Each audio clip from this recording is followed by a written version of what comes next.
नमस्कार दोस्तों, selection board academy के इस ऑनलाइन प्लेटफॉर्म पर आप सभी का हार्दिक स्वागत, सभी का अभिनंदन। क्योंकि आप सभी को पता है कि सेकंड ग्रेड का अभी नोटिफिकेशन आउट हुआ है। इसको लेकर मैं तमाम जानकारी लेकर आपके साथ अभी जुड़ा हूँ। वो सारी जानकारियों को लेकर आपके साथ साझा करूँ तो उससे पहले एक बार सभी साथी चैनल को सब्सक्राइब कर देना और वीडियो को फटाफट से लाइक करते हुए अन्य दोस्तों के साथ सेशन को शेयर कर देना। देखिए दोस्तों, मैं तमाम चीज़ बता रहा हूँ कि आप यहाँ पर ध्यान देंगे तो यह है संस्कृत शिक्षा विभाग। इस डिपार्टमेंट में संस्कृत एजुकेशन डिपार्टमेंट के अंदर है। और इसकी बात करें तो वैकेंसी किस चीज़ की है? वरिष्ठ अध्यापक, सीनियर टीचर। इसका मतलब है संस्कृत एजुकेशन के अंदर दोस्तों आज ही यानी 31 जनवरी के दिन ही अभी थोड़ी देर पहले क्या हुआ है दोस्तों, संस्कृत एजुकेशन में सेकंड ग्रेड की 347 पदों पर विज्ञप्ति आउट हो चुकी है। तो अब आप सभी के लिए खुशी की जो लहर है वो विभाग की तरफ से आनी शुरू हो गई है। अब आपको एक चीज़ ध्यान देनी है दोस्तों, मैं इसकी तमाम चीज़ों पर आगे बढ़ूँ उससे पहले ध्यान देना कि जब आप इसके फॉर्म फिल करो तो इन पोस्टों को जरूर पढ़ लेना। क्योंकि कई बार क्या होता है, जैसे हम यूं कहें कि अगर आप मान लीजिए जैसे मैंने ये कहा कि जर्नल कैटेगरी के अंदर संस्कृत डिपार्टमेंट के अंदर आपकी संस्कृत सब्जेक्ट के अंदर जो रिजर्व्ड क्षेत्र है उस क्षेत्र के अंदर आप विडो कैटेगरी के अंदर भी फॉर्म डाल देते हैं, लेकिन आपकी सीट 0 है। मेरे कहने का मतलब है आप सीटें देख लेना कि आप जिस कैटेगरी में फॉर्म डाल रहे हैं उसमें सीट कितनी है कि नहीं है, कहीं नहीं हुई और आप तैयारी करके उसमें एग्जाम दे रहे हैं, कल को पता चले अपना चयन नहीं हुआ। क्लियर है? तो आप ये चीज़ ध्यान रखना, देखकर आपको क्या करना है, प्रक्रिया में आगे बढ़ना है। मैं आगे की चीज़ें लेकर आता हूँ दोस्तों। अन्य चीज़ों पर बात करें तब हम मूल रूप से कहेंगे कि यहाँ अपने लिए योग्यता क्या होगी। तो दोस्तों ध्यान देना, संस्कृत एजुकेशन में भी सेम क्वालिफिकेशन है, ग्रेजुएशन अपनी कंप्लीट होनी चाहिए। साथ ही साथ इसके अंदर एक जो अलग से योग्यता है वो होती है इसके अंदर ऐड किया हुआ बीएड को लेकर। लेकिन बीएड में हमें ध्यान देना है कि इसके अंदर कंपलसरी होगा कि या तो आपका कंप्लीट हो गई हो, अदरवाइज हम यूं कहें आपकी अपियरिंग चल रही हो फाइनल ईयर के लिहाज से। लेकिन इन्होंने साफ लिखा है कि जो अंतिम वर्ष की जो लिखित परीक्षा होगी वो लिखित परीक्षा का परिणाम आपका पेपर की जो लिखित परीक्षा है सॉरी उस लिखित परीक्षा से पहले आपका परिणाम आ जाना चाहिए।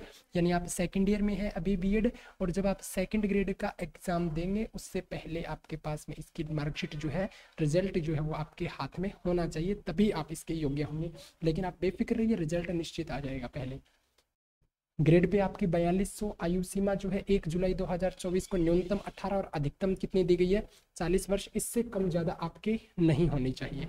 दूसरी महत्वपूर्ण चीज दी गई है यहाँ पर चयन की प्रक्रिया, वो बताया गया कि अगर एक शिफ्ट में एग्जाम नहीं होता तो हमें ये ध्यान देना है कि यहाँ नॉर्मलाइजेशन करवाने का प्रावधान क्या किया है आरपीएससी ने यहाँ पर रखा है। दूसरी बात है कि इसके लिए जो एग्जाम और पैलेस जो है यानी एडमिट कार्ड से संबंधित अपना एग्जाम कहाँ होगा, कब होगा, किस शिफ्ट में होगा, उससे संबंधित जानकारियां हमें कालांतर में उपलब्ध होगी।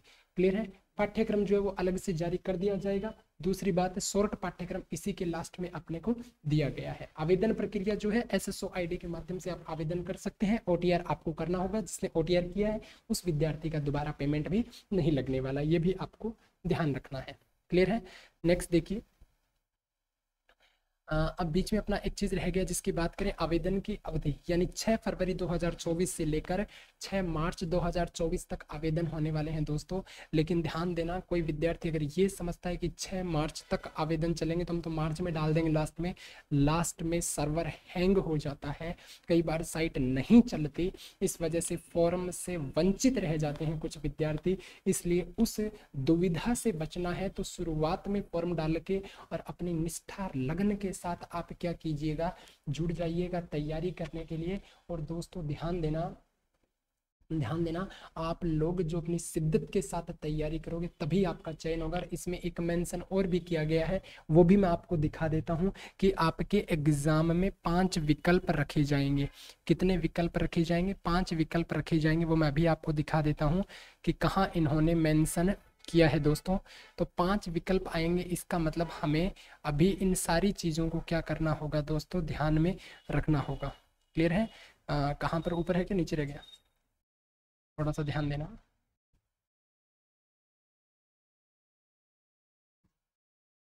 नीचे, अच्छा ठीक है, ये लीजिए।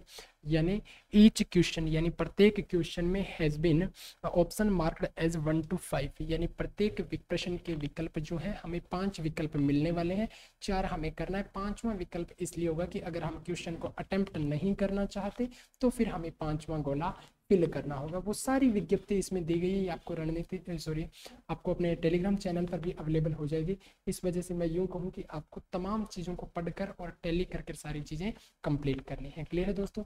और तो आगे की जो भी जानकारी होगी उसको लेकर भी मैं आपके साथ जल्दी ही जुड़ूंगा, लेकिन आप ध्यान रखना सिलेक्शन बोर्ड अकेडमी के टेलीग्राम चैनल को ज्वाइन कर लेना, और सेशन पसंद आए तो लाइक करना और दूसरे साथियों को भी सेशन को शेयर करना और चैनल को सब्सक्राइब करना बिल्कुल नहीं भूलना। अभी के लिए इजाज़त चाहता हूँ, मैं आपका भाई कृष्ण मंगल राव वापस जुड़ूंगा, तब तक के लिए जय हिंद जय भारत।